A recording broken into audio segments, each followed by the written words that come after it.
c'est culotté. Bon, après, il s'explique avec la CGT. Nous sommes le 21 janvier. J'imagine que pour M. de Kervasdoué, c'est un jour sombre, peut-être ? Écoutez, oui, j'ai un ancêtre direct qui a été fusillé par Hoche parce que vous savez qu'il y a eu le débarquement royaliste à Quiberon, donc il est allé aider M. Cadoudal et il a été prisonnier sur parole. Donc à cette époque-là, on croyait à la parole des autres. Donc voilà. En tout cas, le 21 janvier 1793, de Louis XVI. Louis XVI devenait Louis Capet et il terminait mal son règne puisqu'il était guillotiné.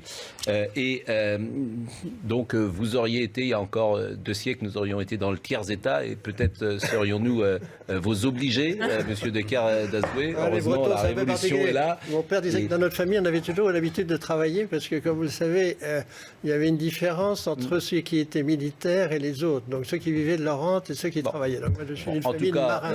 La citoyenne ci-devant Bastier est là, le citoyen Béglé, le citoyen d'Acier est là.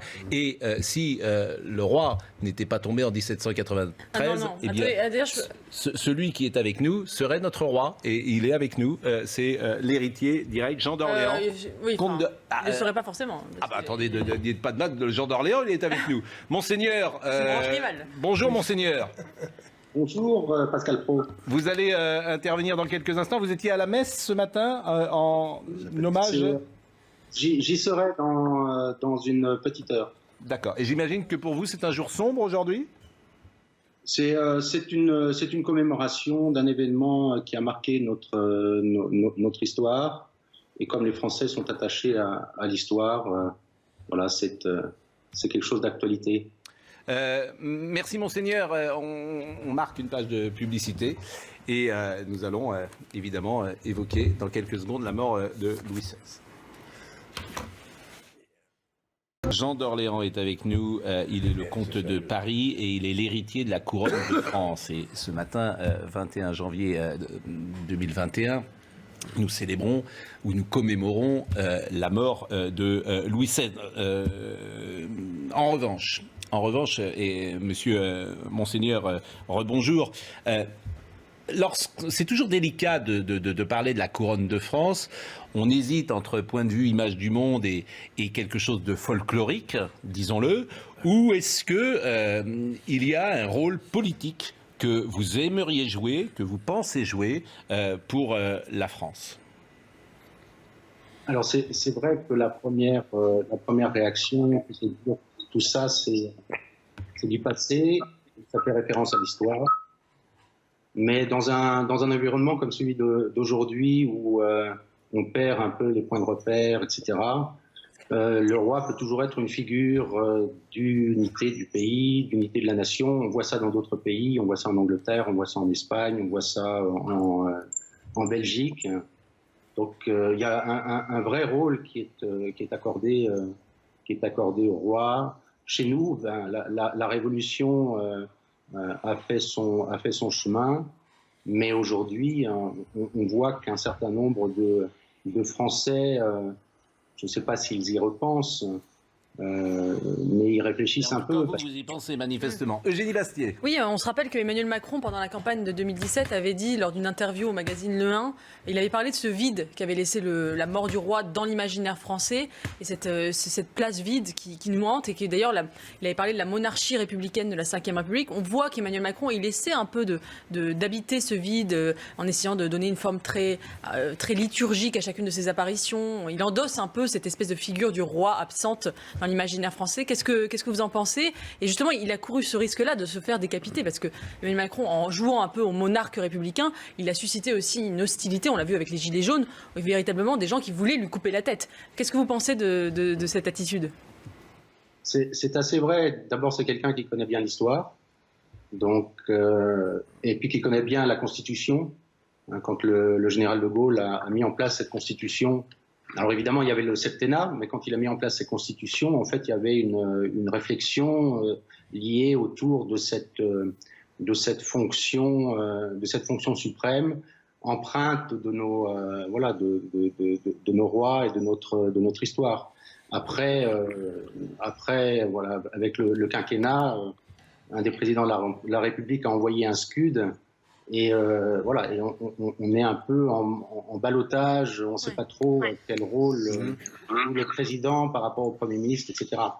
Jean-Claude Dacier. Monseigneur, une question si vous le permettez. Quel serait, ou quel est, votre message politique aux Français si vous deviez le tenir, pourquoi pas ce matin dans l'émission de Pascal? Dans Le centre, la droite, la gauche, en même temps? Dans un monde qui part à volo, je pense que la figure du prince est importante parce qu'elle, comment dire, elle est fidèle à l'histoire d'une part, et puis elle peut se projeter avec beaucoup de liberté d'une part, et d'autre part en connexion très étroite avec les Français et les Françaises et les Français. Eh bien, merci, Monseigneur. Pas simple pour un Orléans, évidemment, d'évoquer l'assassinat, la mort de Louis XVI, puisque je rappelle que Philippe Égalité a voté la mort. Monseigneur?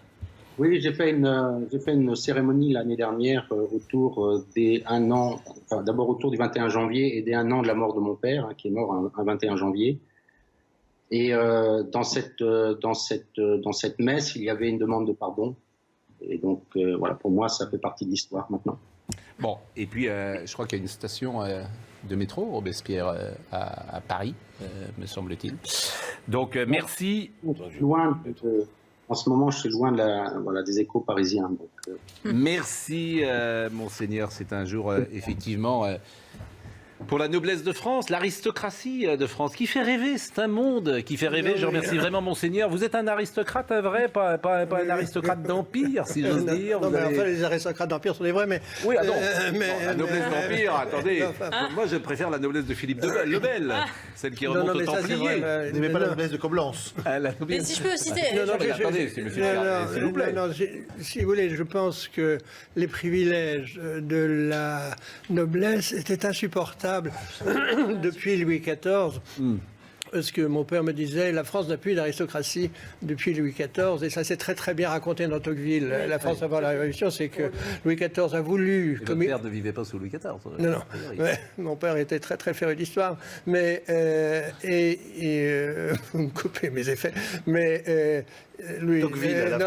Tocqueville donc a dit que c'était une révolution fiscale et une révolution économique, et qu'à partir du moment où ils avaient des privilèges totalement déraisonnables par rapport à leur rôle social, et la complexité de la situation, en fait, c'est la difficulté d'aujourd'hui, c'est que le roi représentait les figures symboliques, et le roi en fait était très contre une partie de la noblesse, et donc de ce point de vue, la Révolution française a été totalement justifiée de supprimer ces privilèges.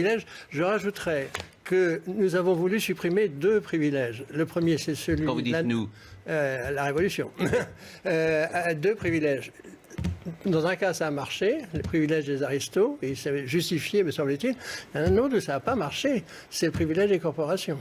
Or, nous sommes un pays très très corporatiste, et quand vous lisez l'histoire actuelle, vous voyez la différence des corporations qui continue, et nous avons eu des présidents très corporatistes, à commencer par Jacques Chirac.